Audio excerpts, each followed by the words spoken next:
que Deus é o Criador, existe tanta gente, mas tanta gente no mundo, que não acredita que Deus é o Criador. Um dos museus mais visitados em Washington, o Museu de História Natural, que é uma instituição que existe para promover o fato de que a gente surgiu milhões de anos atrás, e que terminou vindo de uma ameba, que se virou numa pasta, que depois se virou, que se virou e que se virou. Olha, é preciso ter fé nessa história. Muita fé. Nessa manhã, eu queria convidá-los a relembrarmos de onde nós viemos. Precisa ter fé na história da Bíblia? Precisa. Tanta fé quanto a gente precisa para crer na história da criação, da evolução. Mas nessa manhã vamos nos focalizar na palavra de Deus. A palavra de Deus diz que no princípio Deus criou o céu e a terra. Essa é a palavra da verdade. No princípio Deus criou os céus e a terra. Nesse versículo, o verbo hebraico para criou, ali é bara. Bara significa criar. Segundo Bruce Waltke, esse verbo só faz sentido no final de um processo. Ele se refere apenas ao ato completo da criação. Ele não pode significar que no princípio Deus começou o processo da criação do cosmos. Não funciona assim. Na Bíblia, encontramos outros versos para a criação. Por exemplo, asa. É um outro verso que quer dizer fazer. Está em Isaías 45, 18. Um outro verbo para a criação é parral. Quer dizer fazer, trabalhar. Está em Êxodo 15, versículo 17. Tem também em hebraico um outro verbo, é yatsar, que é fazer, moldar. E finalmente tem kum, que é criação no sentido de estabelecer, de firmar. Embora muitos verbos detonem a atividade de Deus de trazer a criação à existência, bara é usado exclusivamente para Deus e por Deus. Bara. Deus criou os céus e a terra. Só Ele fez isso. Esse é o original bíblico em hebraico.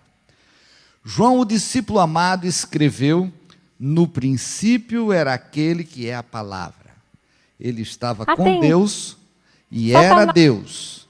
Ele estava com Deus no princípio e todas as coisas foram feitas por intermédio dele. Sem ele, nada do que existe teria sido feito. Portanto, Jesus é a palavra que revela a Deus. Desde o princípio, ele vivia com Deus e tudo que existe foi criado por ele. Vale a pena lembrar que Deus é o autor da vida. Eu gostaria muito de poder conversar pessoalmente com a irmã White, mas hoje nós podemos ouvir a sua voz através de seus escritos inspirados. Se eu tivesse a oportunidade de conversar com ela, eu perguntaria: senhora White, qual era a aparência de Satanás quando ele era Lúcifer no céu? Satanás foi outrora um honrado anjo no céu, o primeiro depois de Cristo. Seu semblante, como de outros anjos, era suave e exprimia felicidade. Sua testa era alta e larga, demonstrando grande inteligência. Sua forma era perfeita, seu porte nobre e majestoso.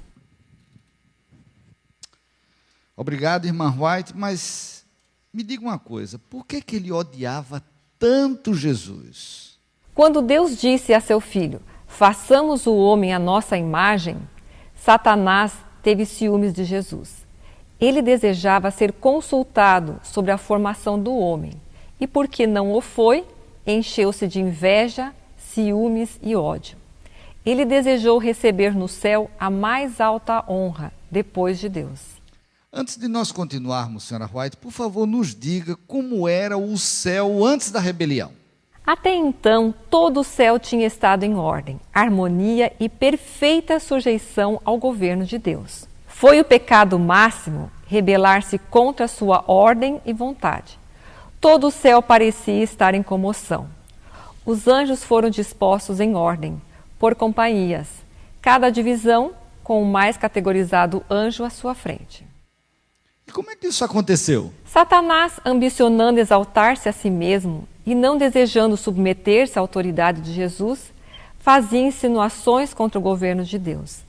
Alguns dos anjos simpatizaram-se com Satanás em sua rebelião, ao passo que outros contenderam fortemente com ele, atribuindo honra e sabedoria a Deus, em dar autoridade a seu filho.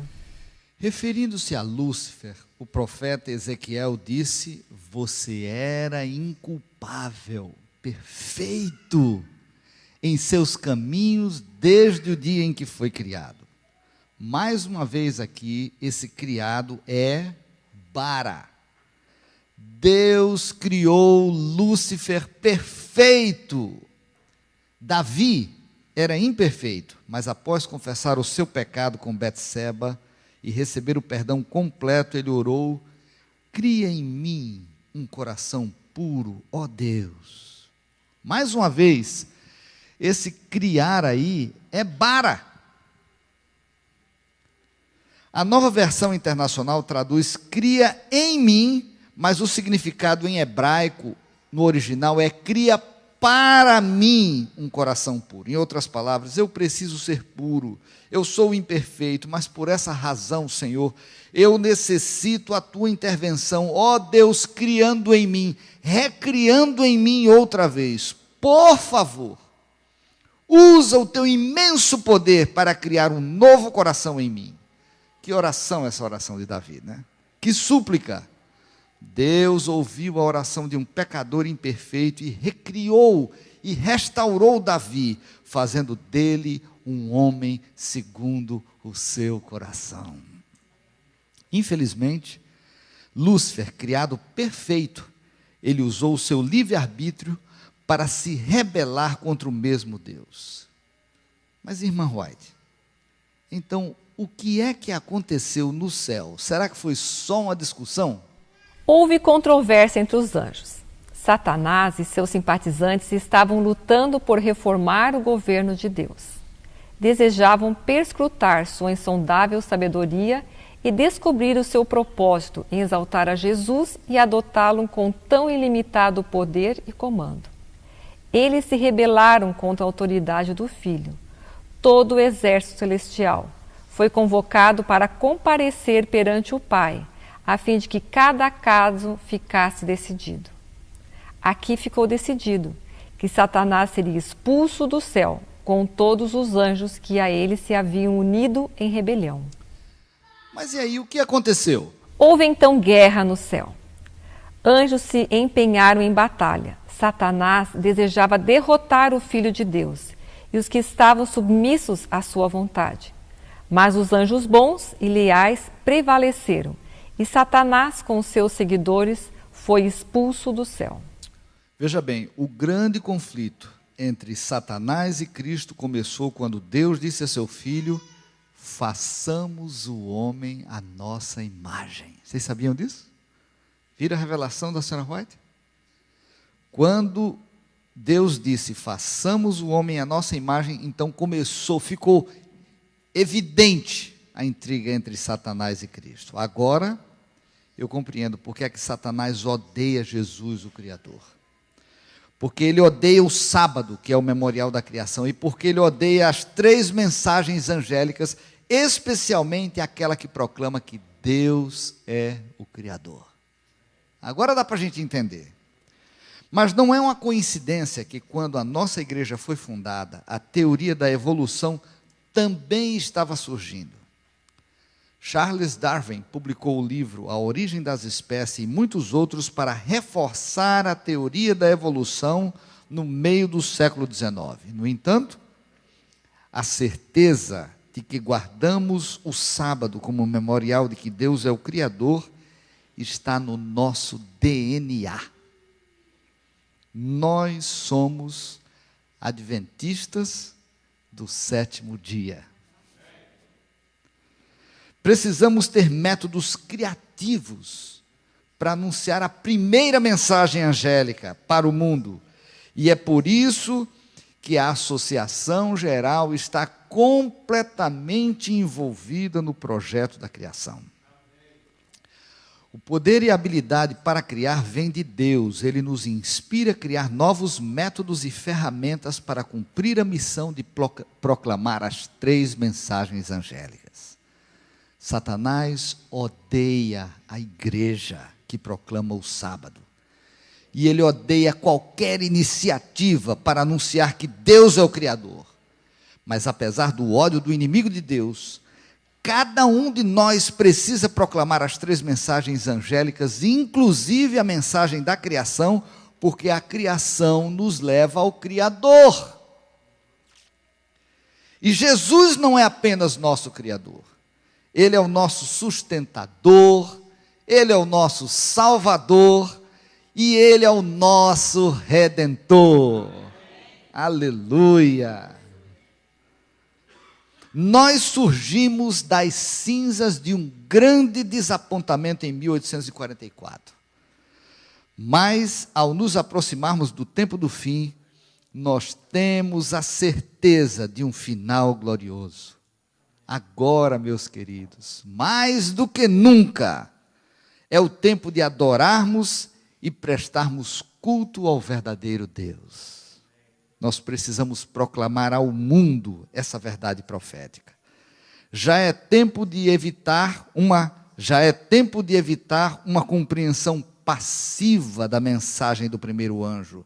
E proativamente nós precisamos gritar para todos os cantos da terra: Deus é o Criador, Deus criou o mundo, Deus criou o universo, Deus é o meu Criador, eu vim dele, eu pertenço a ele e eu espero viver com ele para todo o sempre. Essa é a nossa vida, essa é a nossa esperança, essa é a nossa missão. Nós somos chamados das trevas para a luz, para proclamar a criação, a verdade fundamental da nossa mensagem profética. Não é uma coisa pequena e não é uma coisa simples. É a razão pela qual nós existimos. Quando Jesus veio à terra, Satanás direcionou a sua animosidade contra ele. Durante o seu ministério terrestre, Cristo usou o seu poder criativo para curar.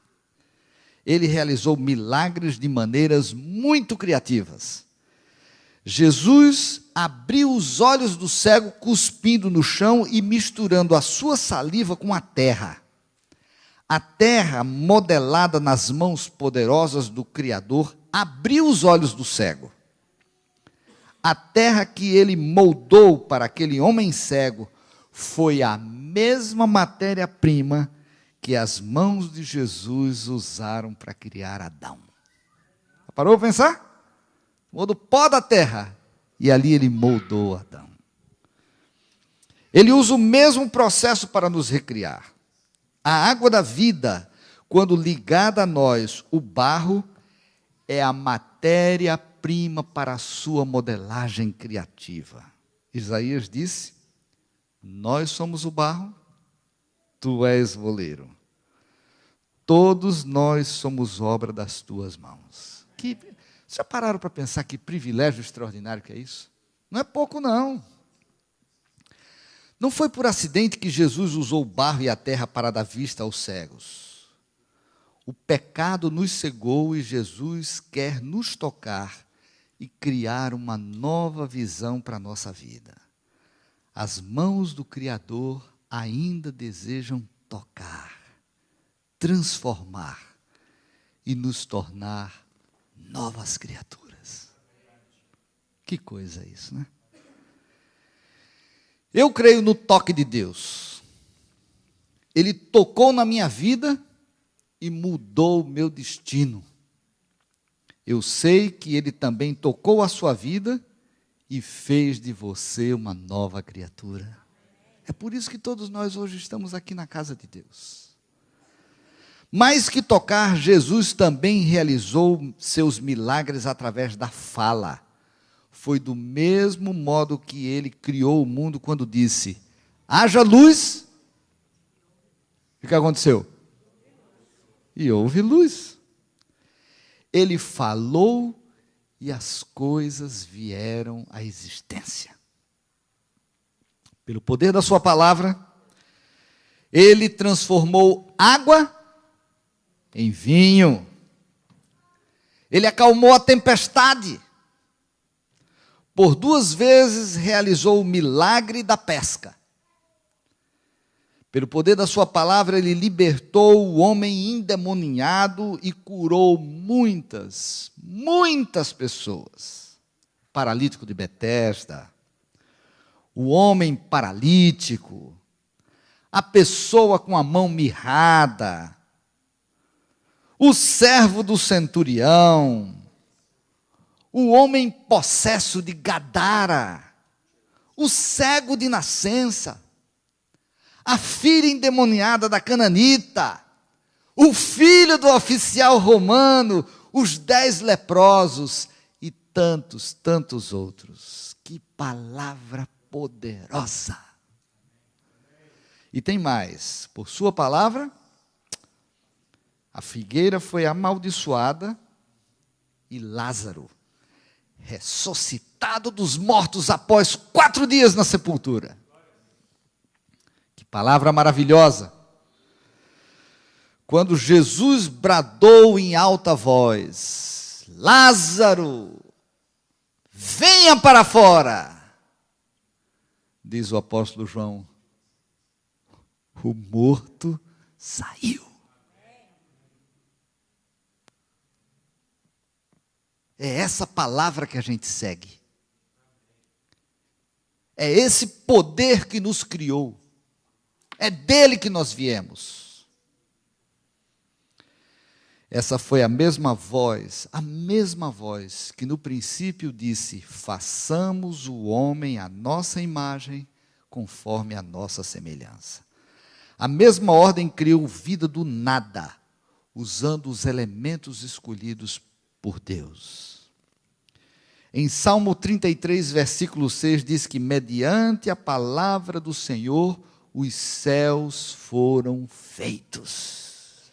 Pela fé, nós podemos ter a certeza de que, pelo poder da sua palavra, nós fomos recriados. Nós não somos perfeitos, mas somos uma criação de Deus, moldados num processo contínuo. Toda hora, tocando na gente, criando a gente. Que palavra poderosa, que toque maravilhoso. A sua palavra tem poder para transformar o nada em algo.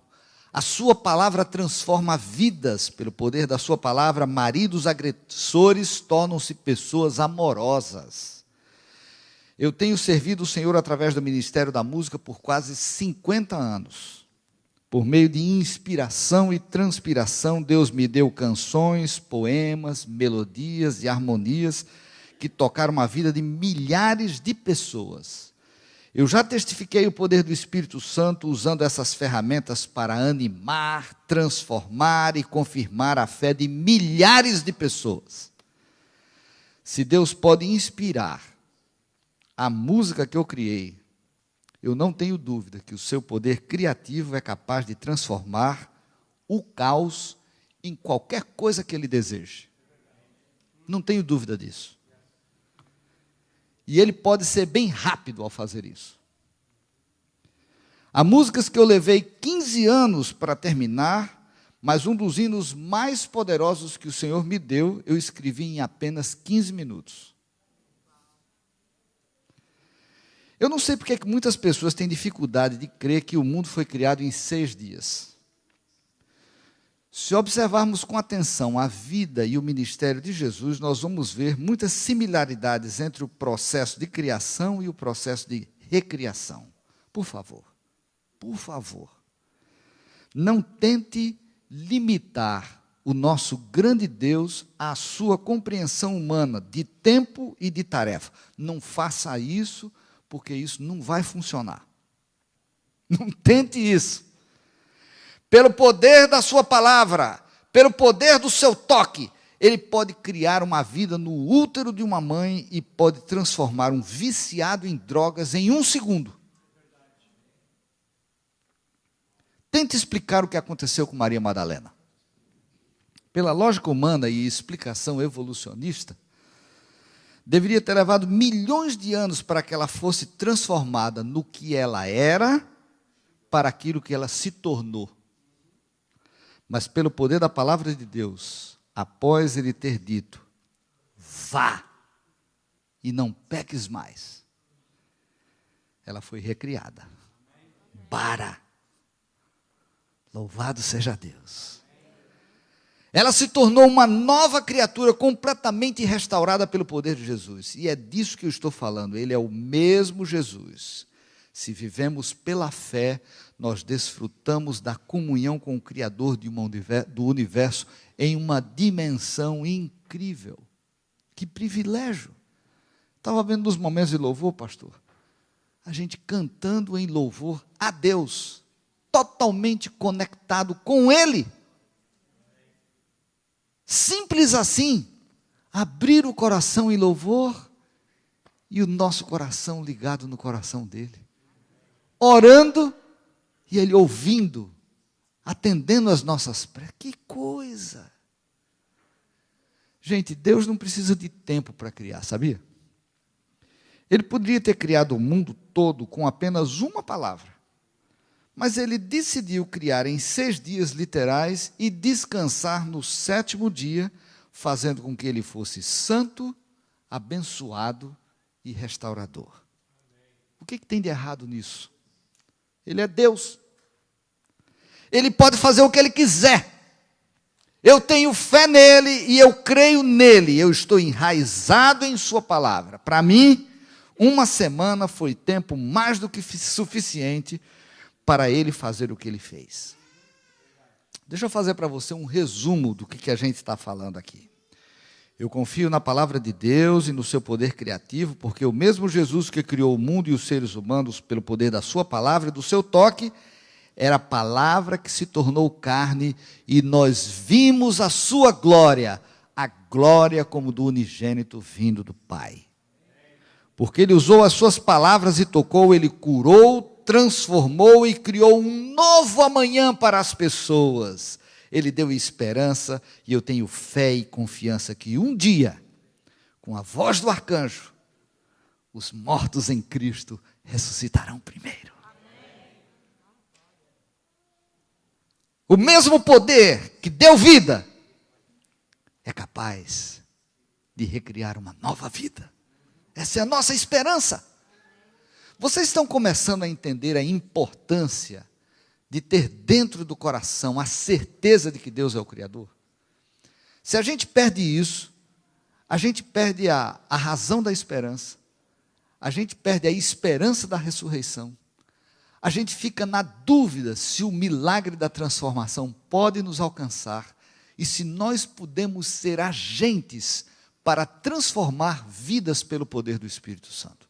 É muito sério duvidar da criação e do Criador. É um assunto fundamental. É uma crença que está ligada naquilo que a gente acredita na primeira mensagem angélica. Meus queridos, a palavra de Deus garante que Ele fará novas todas as coisas. Sabe de uma coisa? Ele é o mesmo Criador. A sua mensagem restauradora é: eis que estou fazendo novas todas as coisas. Apocalipse 21, 5. O verso bíblico preferido da Sonete.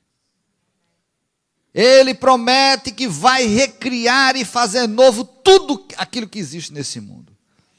Eu também confio que Deus é o Criador, porque o processo da criação, salvação e redenção tem o mesmo toque. Tudo isso vem do mesmo Deus, o mesmo Deus criativo e de Jesus, o meu querido Salvador. Aliás, Ele não é apenas meu Salvador, Ele é o meu Senhor. Ele decidiu me criar segundo a sua imagem e semelhança. Que amor! Amor para criar, amor para sustentar, amor para salvar e amor para redimir.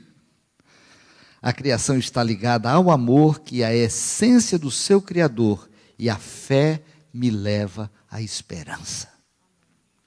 Quando as pessoas lidam com o assunto da criação, elas tentam ter um bom argumento contra a evolução. Hoje, eu quero dar um testemunho para vocês. Já viram isso? Toda vez que a gente vai falar de criação, aí tem que armar uma briga contra o povo que crê na evolução. Eu não quero brigar com ninguém. Só quero contar para vocês uma história que aconteceu na minha vida. Em junho de 1972, eu estava no Brasil cursando a faculdade de piano. Naquela ocasião, eu decidi participar de um concurso de piano de música clássica. Durante o tempo de preparação, eu praticava uma média de 7 horas por dia. Um dia, eu quase morri de estudar. Eu pratiquei 9 horas em um dia. Foi muito. Eu tinha 20 anos de idade e me esforcei bastante durante o período de preparação. Aquele foi o meu primeiro concurso. Após praticar por meses, ensaiando, decorando o repertório, eu fui para a cidade de Tatuí, no estado de São Paulo. Era em Tatuí que o concurso ia ser realizado, e como vocês sabem, Tatuí é a cidade onde está localizada a Casa Publicadora Brasileira. Tatuí também tem um dos melhores conservatórios do Brasil. Tem gente que diz da América Latina. Eu digo do Brasil, tá bom já. Quando eu cheguei lá, eu descobri que a prova final do concurso seria realizada no sábado. No meu santo sábado. Durante as fases eliminatórias, eu não falei sobre o assunto com ninguém, porque eu não tinha certeza se eu ia chegar na final. Naquela semana, eu continuei praticando, participando e seguindo adiante nas fases eliminatórias. Eu precisava praticar durante todo o tempo disponível. E durante as minhas práticas, eu notei que um dos candidatos ficava me observando o tempo todo. Mas como eu estava concentrado na minha prática, eu não dei atenção para ele. Na sexta-feira, após tocar nas semifinais, eu fui informado de que tinha sido escolhido para participar da final. Eles me disseram que a prova final começaria às 13h do sábado. Então eu cheguei para o presidente da mesa examinadora e disse assim: eu não posso participar da final. E expliquei por quê. Ela olhou para mim e disse assim: você é louco? Eu não posso garantir nada, mas todos os juízes concordaram que você tem a melhor chance de ganhar. Por que você vai jogar tudo para cima? Por que você está jogando fora a sua carreira, o seu futuro? Pense nisso e, olha, vá falar com o seu pastor. Pede para ele permissão só por essa vez. Eu disse para ela que não era questão de pedir autorização para o pastor, que era uma convicção pessoal, fundamentada na palavra de Deus, a Bíblia. E ela disse: veja, se você está pensando em se tornar um pianista profissional, o melhor dia de trabalho é o sábado. Para com essa besteira. Você tem um futuro brilhante pela frente. E eu respondi: eu quero deixar bem claro que se eu não tiver outra opção, eu não vou participar da final.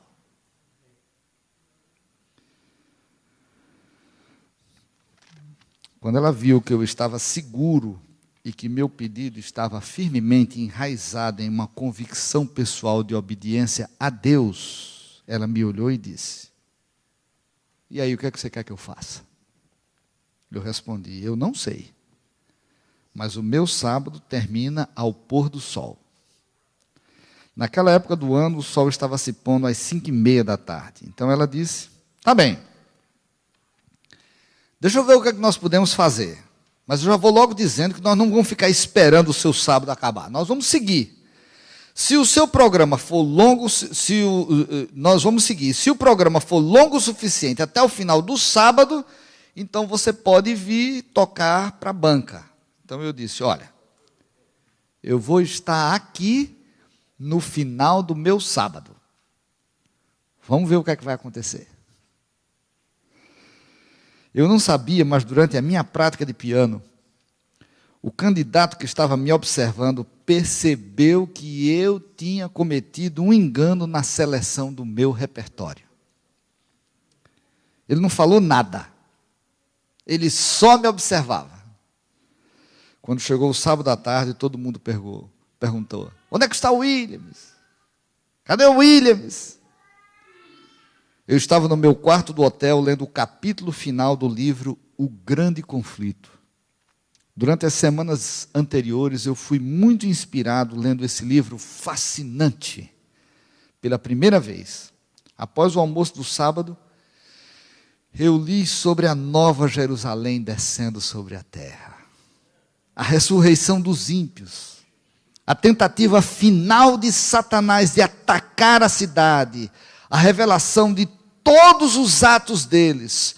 E, finalmente, todos se prostrando e reconhecendo que Jesus é o Senhor.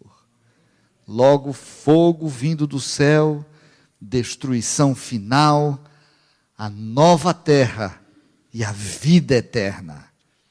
Eu fiquei profundamente emocionado quando li o último parágrafo desse livro da Sra. White. O grande conflito terminou. Pecados e pecadores não mais existem. O universo inteiro está purificado. Uma única palpitação de harmonioso júbilo vibra por toda a vasta criação. Daquele que tudo criou, emana vida, luz e alegria por todos os domínios do espaço infinito. Desde o minúsculo átomo até o maior dos mundos, todas as coisas, animadas e inanimadas, em sua serena beleza e perfeito gozo, declaram que Deus é amor. Meu pequeno quarto do hotel estava iluminado. Lágrimas desciam pelo meu rosto. Eu limpei as lágrimas dos meus olhos e rapidamente me arrumei. Inspirado pela palavra de Deus e pelo livro O Grande Conflito, meu sábado foi realmente abençoado, santificado e de descanso. Após o pôr do sol, eu corri para o conservatório de Tatuí. Quando eu cheguei, uma pessoa comentou em tom de deboche: finalmente a estrela decidiu aparecer. E eu perguntei: mas o que está acontecendo? Ele disse: os juízes estão esperando você faz meia hora. Eu fiquei surpreso. Todos tinham participado e os juízes decidiram esperar por mim. Eu nunca podia imaginar que eles iam fazer isso, pastor. Eu fui direto para o piano e toquei com todo o meu coração.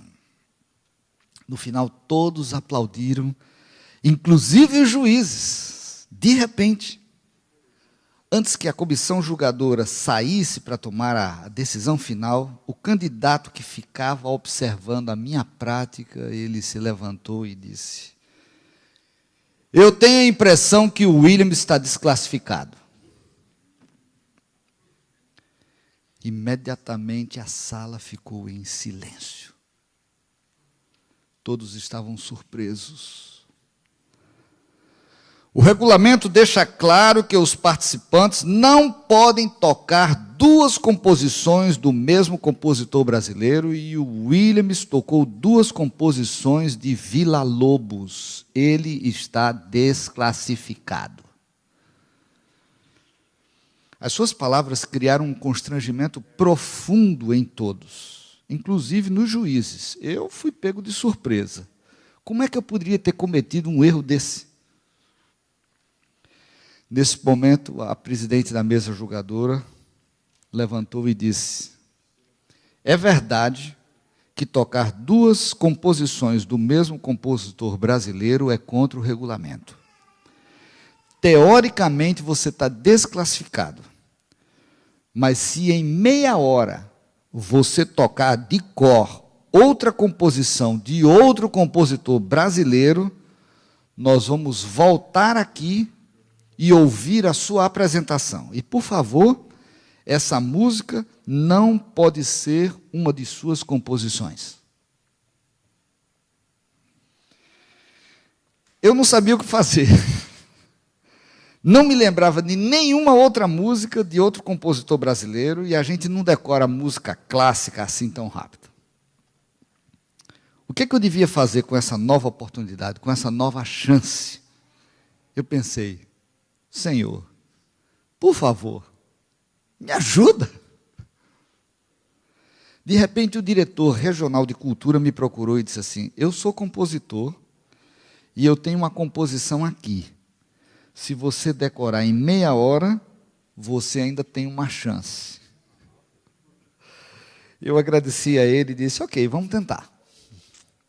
Peguei a música, fui para o piano, coloquei a composição na estante e comecei a olhar. Não era uma música complicada, mas eu precisava tocar de cor.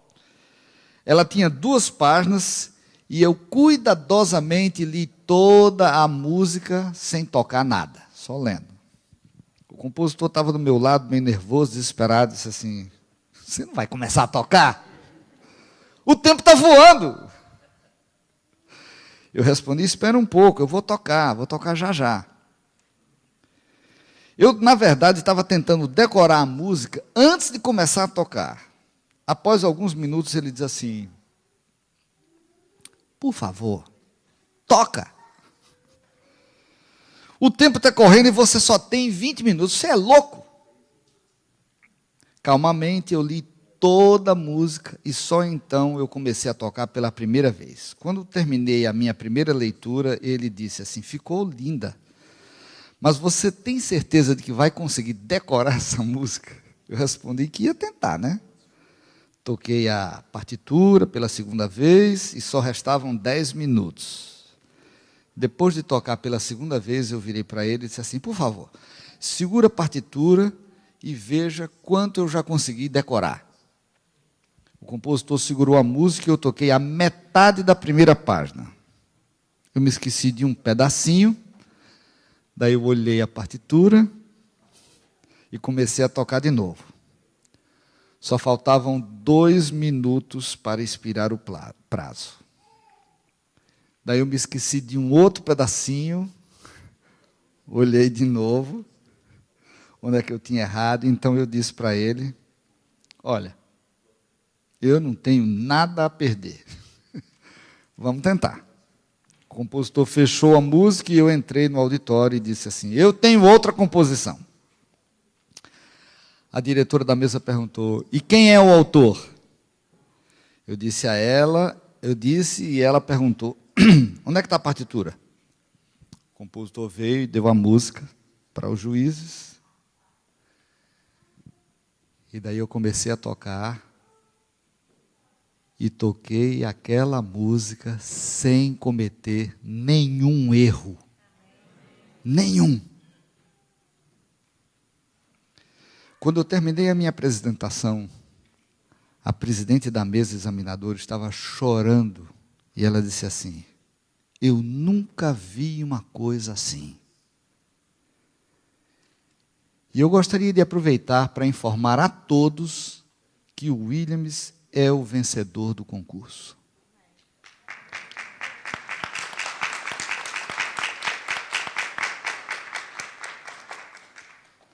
Naquele momento, em vez de ficar cheio de si por aquela conquista,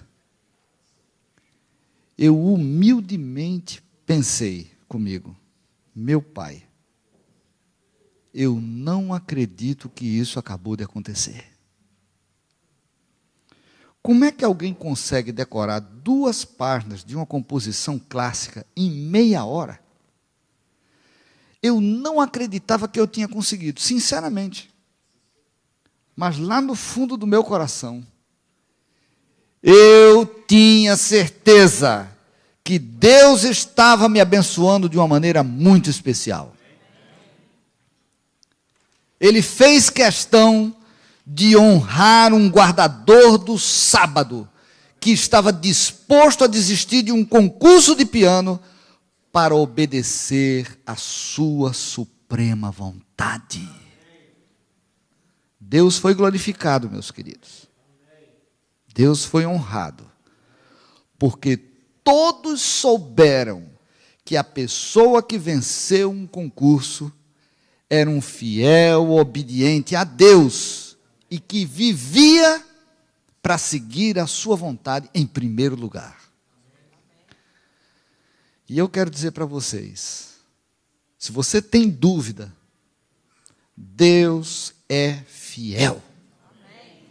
E Ele está do nosso lado, mesmo quando nós pensamos que Ele não está. No dia 28 de agosto de 1963, Martin Luther King Jr., um americano ativista pelos direitos civis, fez um discurso para mais de 250 mil defensores dos direitos civis. Ele estava nos degraus do Memorial Lincoln, lá em Washington. E naquela tarde, o Dr. King abriu o seu coração para as pessoas. E durante 8 vezes ele disse: eu tenho um sonho. Não há nada mais poderoso, pastor, do que uma pessoa ter uma visão. Por mais de 50 anos, a sua mensagem tem inspirado milhões de pessoas em diferentes gerações. Hoje, na presença de Deus, eu tenho o privilégio e a oportunidade de parafrasear o Dr. Martin Luther King, dizendo a todos vocês que eu também tenho um sonho. Eu sonho que um dia a nossa igreja vai se levantar e levar ao mundo a mensagem de que Deus é o Criador. Eu sonho em ver o cumprimento da primeira mensagem angélica, voando pelo meio do céu, proclamando em alta voz que Deus é o Criador. Por favor, vocês aí da terra, temam a Deus e deem glória a Ele, pois chegou a hora do seu juízo, e adorem aquele que fez o céu, a terra, o mar e as fontes das águas.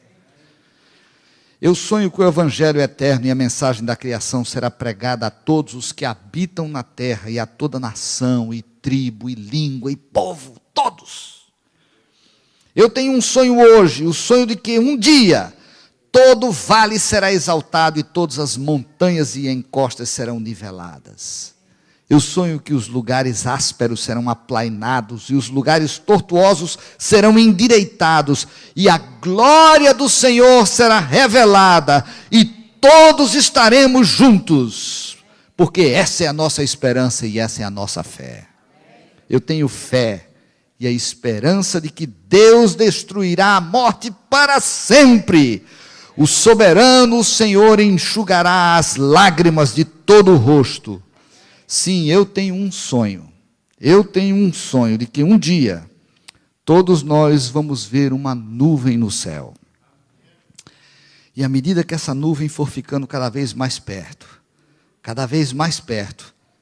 nós vamos dizer um para o outro: olha, esse ali é o nosso Deus. Esse é o nosso Deus que nós esperávamos, Ele nos salvará. Este é o nosso Senhor, a quem aguardávamos. Na sua salvação exultaremos e nos alegraremos. Eu sonho que quando nós olharmos Jesus naquela nuvem, nós vamos abrir os braços e gritar: finalmente estamos livres! Grande Deus poderoso! Finalmente estamos livres da escravidão do pecado. Nós vamos nos encontrar pessoalmente com Jesus, o nosso Senhor e Criador, e viveremos para todos sempre em nosso lar celestial. Que Deus, através do poder do seu Espírito, faça com que esse sonho se torne realidade. Esse é o desejo mais profundo do meu coração.